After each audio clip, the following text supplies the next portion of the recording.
একটু বুদ্ধি করে যদি আমরা গৃহিণীরা চলি, এতে করে আমাদের সংসারের অপচয় কমাতে পারবো আর সেই সাথে সংসারে হাজার হাজার টাকাও বাঁচাতে পারবো।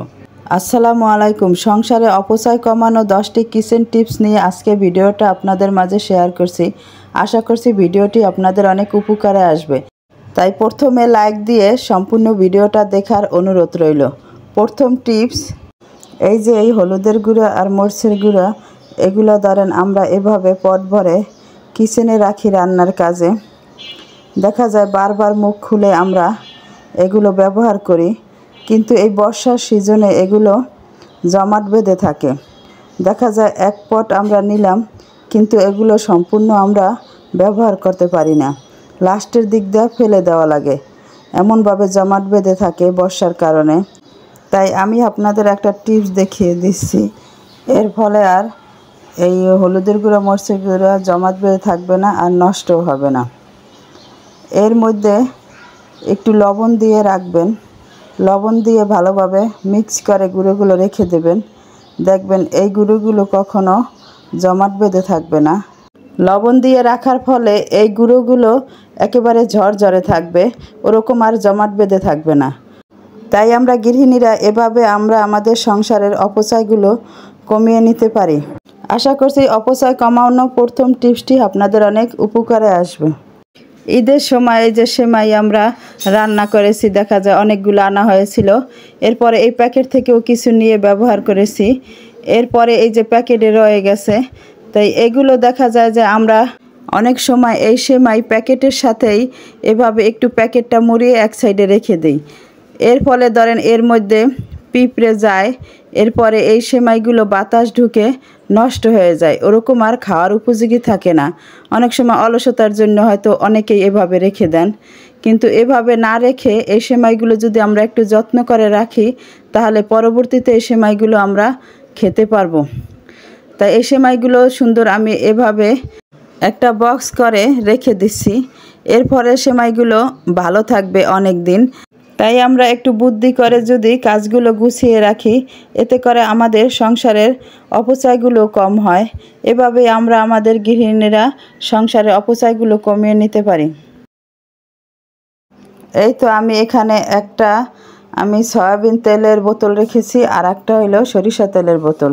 তো এই বোতল দুটো খালি এ জায়গায় রাখার ফলে দেখা যায় এই জায়গাটায় এই যে তেল পড়ে, এরপরে জায়গাটা তেল চিটচিটে হয়ে যায়, বারবার মোছা লাগে আর ময়লা হয়ে যায়। তাই এভাবে না রেখে আমি এই দুটো, এই যে একটা আইসক্রিমের বক্স, এই বক্সটা আমার পরেই রয়েছে, তাই ভাবলাম কাজে লাগাই। এই আইসক্রিমের বক্সের ভিতরে এভাবে আমি গুছিয়ে রেখে দিচ্ছি। এই যে আইসক্রিমের বক্সের ভিতরে যদি এভাবে সরাসরি রাখেন, এর ফলেও ধরেন তেল পরে এই বক্সটিও নষ্ট হয়ে যাবে, বারবার পরিষ্কার করা লাগবে। এজন্য আমি একটু বুদ্ধি করে বক্সের মধ্যে এভাবে টিস্যু দিয়ে রাখি। তাই টিস্যু দিয়ে রাখার ফলে তেলগুলো সরাসরি যদি পড়ে তা টিস্যুর উপরে পড়বে, দেখা যাবে কয়েকদিন পর পর শুধু টিস্যুটা উঠে ফেলে দিলেই হবে, আবার নতুন টিস্যু দিয়ে রাখলেই হবে। এভাবে একটু বুদ্ধি করেই আমরা আমাদের কিচেনের কাজগুলো সহজ করে নিতে পারি। আমরা অনেকেই একটা ভুল করি, না জেনে না বুঝে। এই যে এই ফ্রিজের মধ্যে আমরা অনেক সময় এরকম স্টিলের বাটির ভিতর করেই খাবার রেখে দিই। তা এর ফলে যে আমরা কতটা অপচয় করছি এটা হয়তো অনেকেই জানেন না। আজকে আমি আপনাদের দেখিয়ে দিচ্ছি। এই স্টিলের বাটিতে করে কখনো কিছু রাখবেন না, এতে করে ফ্রিজের কারেন্ট বিলটা বেশি আসে। স্টিলের বাটিতে করে না রেখে এরকম প্লাস্টিকের বক্সে করে রেখে দেবেন, এর ফলে কারেন্ট বিল অনেক কম আসবে।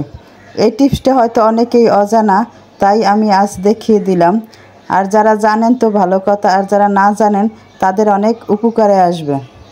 এখানে আমি একটা লেবুর কিছু অংশ কেটে নিচ্ছি, কেটে 2 টুকরো করে নিচ্ছি। এটা দিয়েও আপনাদের একটা উপকারী টিপস দেখিয়ে দিচ্ছি। কাটা এই লেবু 2 টুকরো আমি ফ্রিজে রেখে দিচ্ছি, নর্মাল ফ্রিজে। এর ফলে ধরেন ফ্রিজ থেকে অনেক সময় একটা গন্ধ আসে বিভিন্ন খাবার রাখার ফলে। তাই এরকম যদি আপনি লেবু রেখে দেন কেটে, এর ফলে আর ফ্রিজ থেকে কোনো গন্ধ আসবে না। কোনো খাবার থেকেও গন্ধ আসবে না।